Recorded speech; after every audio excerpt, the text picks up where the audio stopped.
That looks pretty cool, doesn't it? Yeah, I'm impressed with it. I like it. I mean, it's really top tier quality. But anyway, we're not talking about that. We're talking about something a bit gaming related today, and that is a brand new feature for the Xbox, and that is the ability now to stream some of your own games via or xCloud gaming. So you need Game Pass Ultimate, but this is a game changer in my life. It's a game changer for my daughter. Um, so at home, I recently got her an Xbox One X. I've had a Series X, I've had the PS5, I've had a PS4 Pro, I've had all the consoles pretty much. And for me, the best value was the Xbox One X, not the Series. I don't want to go on a long-winded tangent with that, but I literally got it for £100, and it came with a controller. I don't think it was supposed to come with a controller. So just an example, here it is, and it's incredible. It's more powerful. Graphics card's more powerful than the new Series S, the small box, the digital only. But it's got a slower CPU. But effectively, graphically, it's more of a powerhouse, and its resolution's a lot higher. So it natively pumps out higher resolution. So it actually looks crisp and beautiful. It's just got a slower hard drive as well. So there's little issues. But literally £100 for that is crazy. I don't want to sort of lose my mind with this because I could talk all day about the differences between the consoles and the power difference and things. So effectively, I bought a 1S, but I cancelled the order, and that was about £65, I think, on eBay. And I weren't happy in the end. I was like, no, I'm just going to wait and see, because at the time, the 1Xs were like £180 on eBay. And then a few days later, I looked and I started finding them a little bit cheaper, and I thought, well, that was beautiful. And then it come with a controller, so I thought, what a gift. Now, I gave it to my daughter early. I gave it to her around in the Halloween period because she come to stay with me, and I thought I wanted her to have a games console. Realistically, I should have saved it for Christmas. My fault, stupid me. But we don't get enough time together, you know. And I just wanted her to enjoy things, so we got that. And then I have Hogwarts Legacy on my PC. I've got a very nice gaming setup, and she enjoys playing that. And I obviously wanted her to have the game because she enjoys playing it. So with that in mind, we could have got it on. I could have got it on Nintendo Switch because she's got a Switch, or get it on the Xbox. Now, Switch you can take home with her, but even she knows it's not going to be the greatest experience because, from what I've seen, it's not just graphically. Apparently, every time you transition somewhere, even you go walk through a door, it's got a huge loading screens, and I'm thinking that's just it breaks the immersion. It's not fun. So, of course, I want her to have it on Xbox, but the Xbox is at mine. And I don't care if she wanted to take it with her, but she uses her MacBook a lot. So she at home when she's with her mother, she uses her MacBook that I got her last year for Christmas, and she likes to watch movies on there. And she can also play games by Game Pass Ultimate through streaming. So it's actually for people who don't have access to games consoles, this streaming feature is a game changer. So, for instance, we play Fortnite online together, her from the comfort of her bed with a MacBook, just having an Xbox controller attached. Or I think it's got a PS5 controller. I bought her 1 year, so she's got that, I think. So anyway, that's brilliant that she can do that, but just streaming. The quality is very good too. But what the problem is there's not all the games available on the service. So, of course, I would love her to be able to play Hogwarts Legacy, but it's like, wait, that's not on Game Pass, so we can't play it. But they've just recently changed the situation to the point where they're now allowing a handful of games to be streamed by Game Pass if you already own it in your library.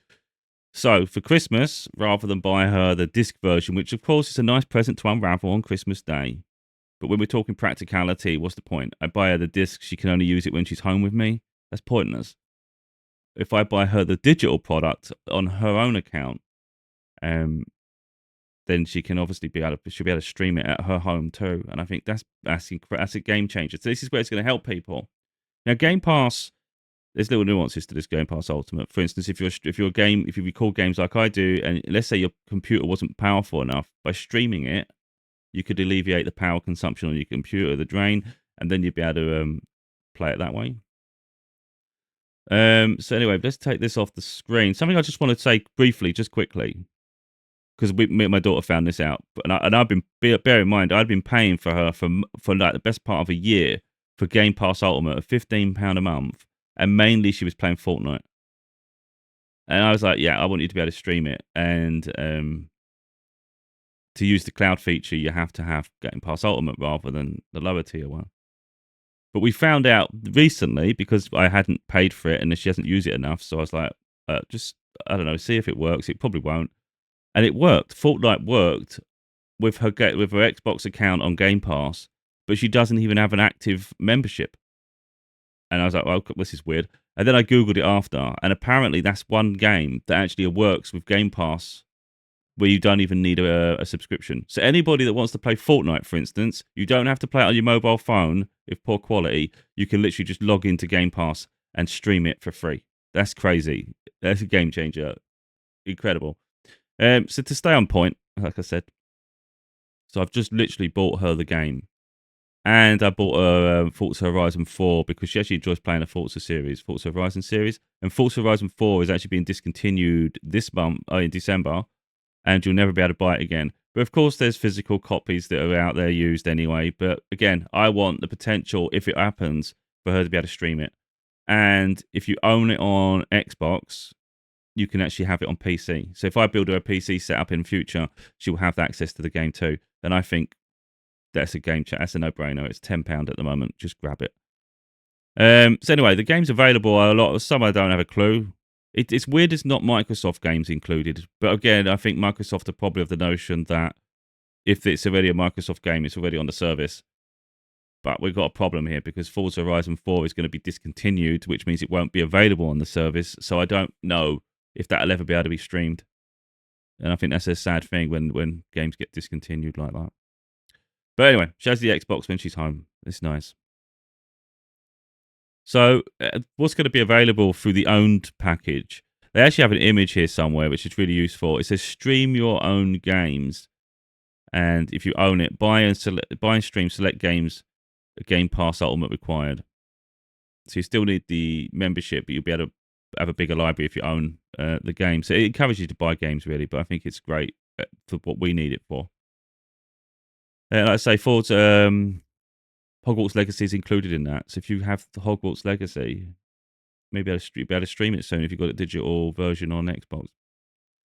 Baldur's Gate 3 is another one. Avatar, Assassin's Creed Mirage, Call of Duty Modern Warfare 2. So that's actually quite interesting that they're doing that because I don't think Modern Warfare 2 is included on Game Pass. So they are actually supporting something of their brand because they recently bought that, didn't they? Cyberpunk 2077. You've got Farming Simulator 25. So that's the new one coming out, or is it just launched? I can't remember. Hades. That's great. Hitman, World of Assassination. Lego Harry Potter Collection. There's plenty of others. I mean, I'm just skipping through some of these. Star Wars Outlaws, The Crew Motorfest, The Witcher 3, Division 2, and a few others. But of course, we expect the list to expand.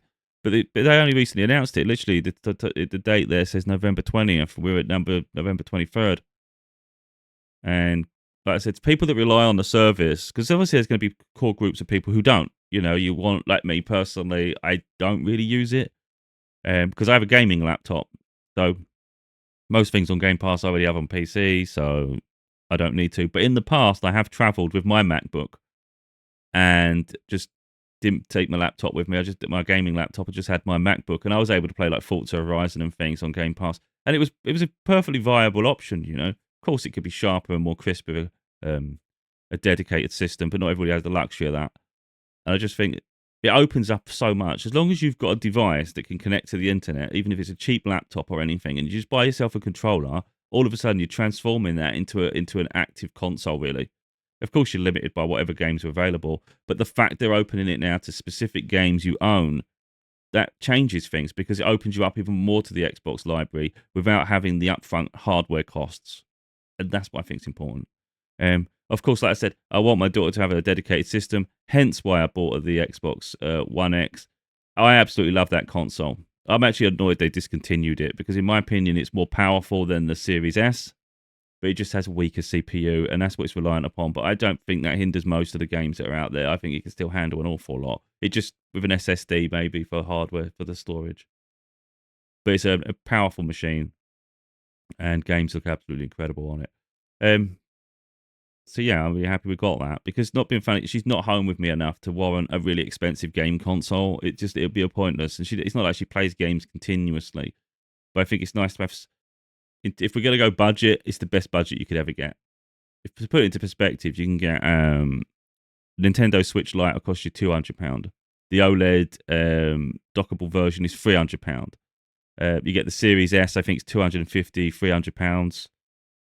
And it's already more powerful than that. I literally got it for £100 with the controller. A controller again, controller on its own is 40 quid. So if you're going to break it down, £40 for the controller and then £60 for the console, that's ridiculous. So if anyone can grab an Xbox One X, a One X for I would say between £100 and £130, you get yourself a bargain. But of course, look at the condition. This one is in perfect condition. It literally come in a bag, a sealed black bag. They'd looked after it, so it's obviously a reconditioned, refurbished one that was professionally done.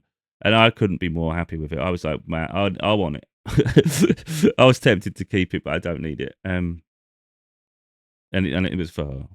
So, like I say, it's opened up the ability for her to continue playing her games away from my home. And for me, that's a game changer. So I'll be keeping my eye on this list now. And as much as it would be nice to collect physical copies of games, which is what I prefer because I'm a physical media sort of person, gaming in general is moving away from that anyway, and it's impossible to keep up because there's updates to games that will require the internet anyway. But this just opens things entirely. So I'll be keeping an eye on this list to see if it expands and things. Because from my end, it'll be a case of if I see something comes up that I know she'll enjoy that's not on Game Pass, I can go, I'll buy that. I'll buy that, and then all of a sudden she logs in at her end, the other side of the country, for instance, and the game's just sitting there, and she can continue playing it. And I think that's incredible, isn't it? It's no hardware, it's just software. And then because you're not having to pay for all this hardware, it leaves you freedom to buy the software, you know. But yeah, I've been impressed with Xbox cloud gaming, and the fact they're opening this up now, it does open up opportunities for people who need the service.